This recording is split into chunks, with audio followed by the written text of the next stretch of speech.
Good morning and welcome to look number 3 of my week of Moonlit Seduction palette here on YouTube. Today we're going to go for a relatively cool toned look because I want to do another look with this Platinum Dusk shade. I did do a look with that in my very original video, but I just want to wear it for like a full day today and just do a look centered around that and experiment a little bit with layering this shade over top of that because I think it might be fun. Some of you had requests about comparison swatches, so let me do that first.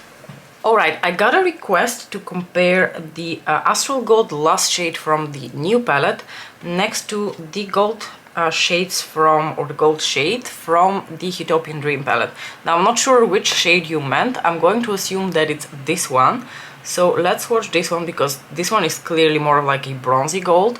So these are the two shades next to each other. I think you can already tell that they're actually quite different because the shade from Utopian Dream has this like pinky, lime greeny sort of base to it. So here is the one from Moonlit Seduction and here is the shade from Utopian Dream. They are quite different from one another. And just in case, since I have the palette here, I am going to swatch this one as well. Maybe you actually meant this one. So this is the shade from Utopian Dream, which is like a bronzy gold. I think you can layer these two, but they are certainly not the same shade. So these three shades are quite different from each other. And the last comparison is, I think, between Bronze Devotion, so this shade from Moonlit Seduction, next to Bronze Eclipse from the Midnight Sun palette. Midnight Sun as well as a Celestial Odyssey, although I have to say the two shades between the two palettes, even though they have the same name, are completely different. So let's watch this one here. So here you've got Bronze Devotion from the new palette and here you have Bronze Eclipse from Midnight Sun. Let's see, swatched next to each other. Bronze Devotion, Bronze Eclipse.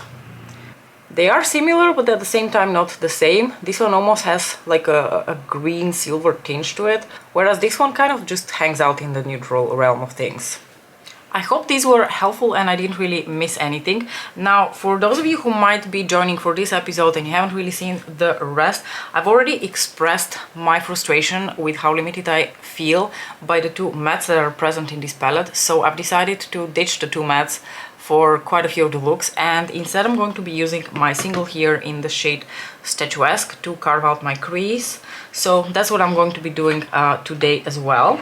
I'm just going to walk you through the look so we don't have to hold up the palette the whole time. Then I'm going to apply maybe a little bit of this in my outer corners just for a tiny bit of definition. Then I'm going to apply this shade all over my lid because it is so pretty.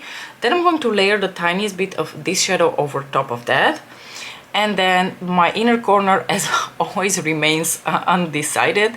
But I think what I'm going to do is I'm probably just going to go for the Skin Tense Glow shade because that just feels like the most natural to keep things a bit more, you know, not too cray-cray. Taking a blending brush and my little Statuesque eyeshadow here to put through my crease. I'll be totally honest with you, this is not exactly the type of look that I would be wearing in a warm summer day because it is very warm here. We've been blessed with an actual summer, although on the other side it's causing a little bit of a problem with droughts and water shortage. But we've had otherwise a really wonderful summer here in the Netherlands, quite sunny, quite dry and quite warm. And I was recently on holiday and I purchased two new yellow t-shirts when I was there that I can't wait to wear. But for you today I'm making an exception and wearing something a little bit more neutral so that we can do this relatively winter look. Now I'm going to take a somewhat smaller crease type of brush and just gently dab a couple of times into Extreme Nocturne. Speaking of winter, do you guys think we will be getting another Mega Mothership this year? She's been giving us those like Mega Mothership palettes the last 2 years for the Christmas holidays, and I'm wondering if she's going to keep this up this year as well, because if she does, we're actually going to start seeing teasers for that within the next few weeks, because in the past few years she released those palettes around end of September. So it's quite likely that if she's giving us another one of those, we are already going to start seeing teasers for that within the next few weeks, because as sad as it makes me to say, the summer is almost over. I'm going to take now a tiny bit of Intensifies. And now just using my fingers, I'm going to go into a Platinum Dusk and just apply that all over the lids. Oh, maybe I went a bit overboard with how much I picked. Well, let me correct that.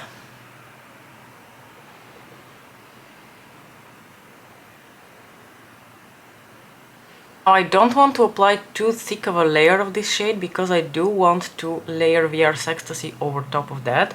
I think that might be one of the ways for me to enjoy VR Ecstasy a bit more.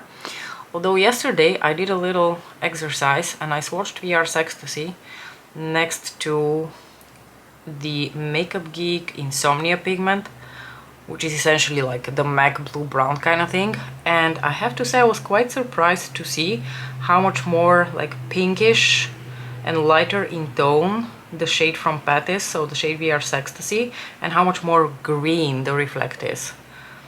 If you look at blue brown, the duochrome is much more blue. Actually, you know what, maybe I can just swatch them for you. So this one right here is Makeup Geek Insomnia, which is also basically blue brown from MAC.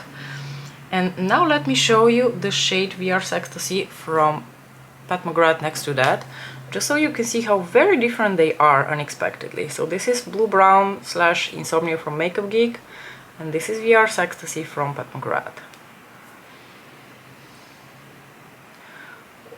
I feel like the base tone is similar, but the shade from Pat is just a little bit lighter in tone, and I feel like the Reflect is so much more green, which is awesome. Dusk. I actually think Platinum Dusk could be a good one and done eyeshadow if you don't really want to fuck around too much with transition shades and whatnot. I think this shade might be a good one for just one and done kind of looks. Okay, next I'm going to take a few flakes of VR Ecstasy and I'm going to layer that over top of Platinum Dusk here. And I think that's going to kill a lot of those deep burgundy tones that I don't like, but it's going to add, oh my gosh, that beautiful green teal shimmer. Gorgeous. Love that. Okay, this is a look I really like. Okay, these two together are gorgeous. I love this. I'm going to grab Skin Tense Glow, the Champagne Inner Corner Highlighting shade, and I'm going to shove that here into my inner corners, as one does. I'm going to keep the lower lash line actually quite easy. I'm just going to take Extreme Nocturne here on my lower lashes, like this. I'm going to take it all the way in, and then we're actually going to apply a tiny bit of that VR Ecstasy shade also on the lower lashes, but I'm going to pop a little bit of Intensifies there so that it doesn't fly all over my eyeballs. Just blending this out a little bit. And I'm going to take the Intensifies wand again, and I'm just going to apply that right here on the inner third of the lower lashes, and very gently, using my little precision brush here from Zoeva, I'm going to press on a tiny bit of VR Ecstasy there.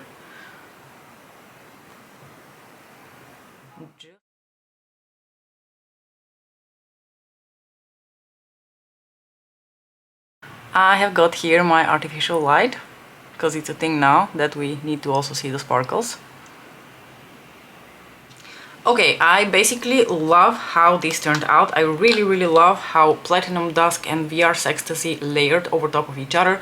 I'm already a huge fan of the shade Platinum Dusk because it's such a cool, like really cool charcoal silvery taupe shade.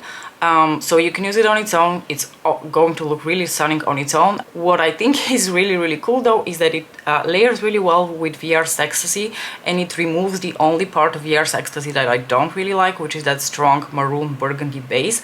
It killed it quite a bit, and what remained is a lot of that beautiful like teal green Reflect, which is the part of the eyeshadow that I really like. So basically I'm quite happy with how this look turned out. Let me know how you enjoyed this look, which look was your favorite so far. We shall see each other again for another video tomorrow, As usual, thank you so much for watching and I will see you soon. Bye!